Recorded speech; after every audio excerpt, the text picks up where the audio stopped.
मंडळी, जय महाराष्ट्र. सर्वांचं स्वागत आहे आपल्या लोकप्रिय यूट्यूब चॅनल योजना करून लोकप्रिय यूट्यूब चॅनलवरती.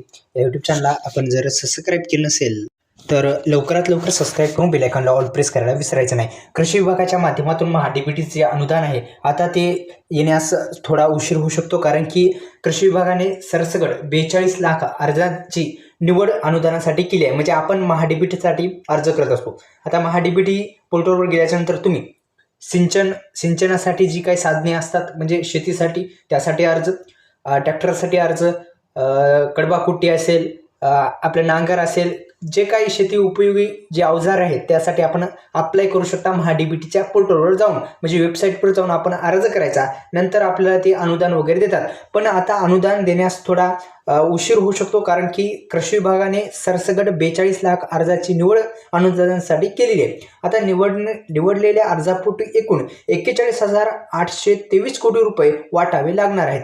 मात्र सद्यस्थितीत केवळ 1,189 कोटी रुपये उपलब्ध आहेत. त्यामुळे 30,000 जे कोटी रुपये आहेत ते कसे उभारायचे असा प्रश्न आता सरकारला उभारला आहे.